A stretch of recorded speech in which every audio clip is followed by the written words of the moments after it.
Two of the most elite types of guards in the Star Wars universe are Emperor Palpatine's Royal Guards and Darth Vader's Shadow Guards. But which would win an epic battle to the death?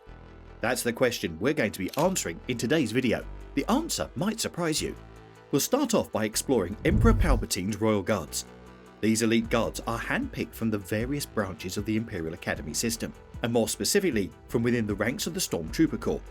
There are strict size, intelligence and strength requirements that have to be met, and for those that do meet these requirements, the training is intense and often brutal. Many trainees don't make the cut, with only the very best of the best being handed the iconic red armour. In a horrific and absolutely cutthroat twist, the Royal Guard's final test before being accepted among the ranks is to battle to the death with a fellow candidate, which the Emperor personally oversees. This bloody and brutal test ensures the Emperor gets the final say on who is and isn't accepted into his private guard. Next time you won't be so lucky. Keep telling yourself that.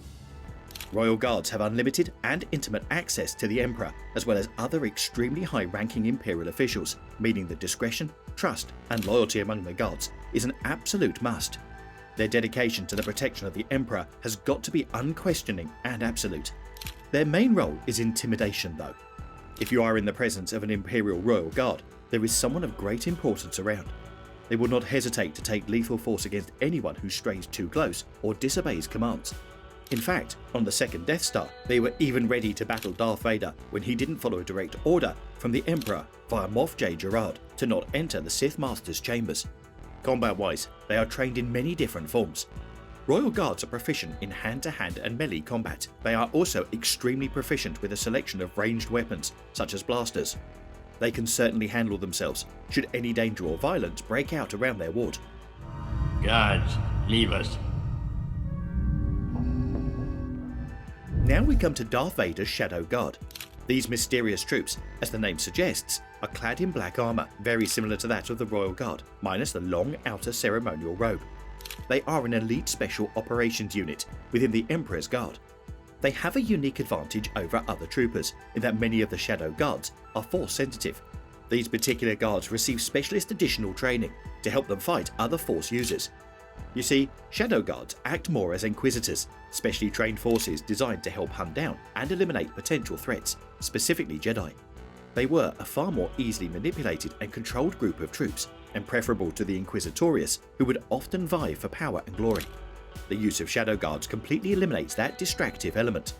They were capable of using a range of force abilities, such as Force Lightning, Force Repulse, Force Push, Force Choke, and Force Maelstrom.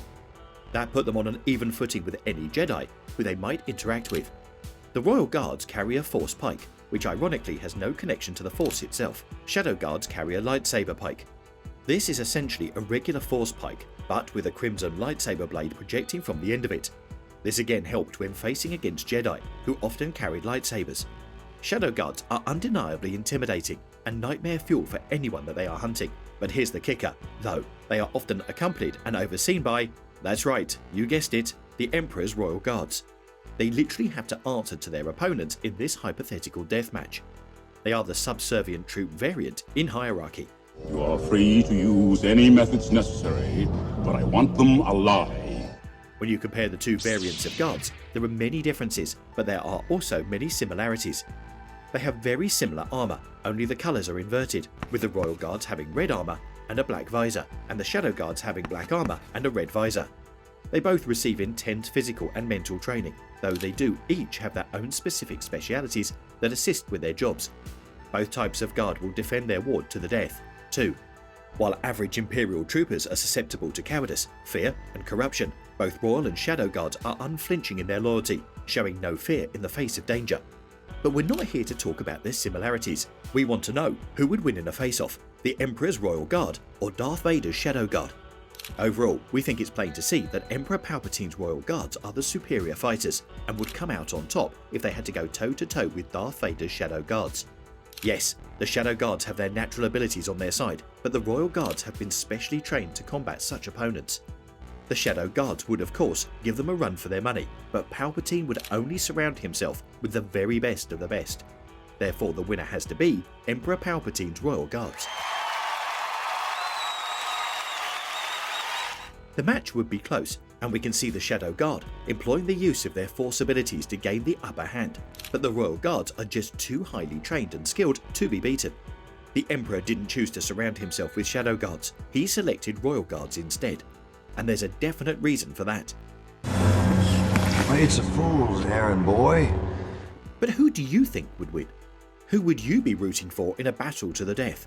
Comment either Shadow Guard or Royal Guard in the comments section down below. Also, if you enjoyed this video, please give it a like and a subscribe to never miss an upload.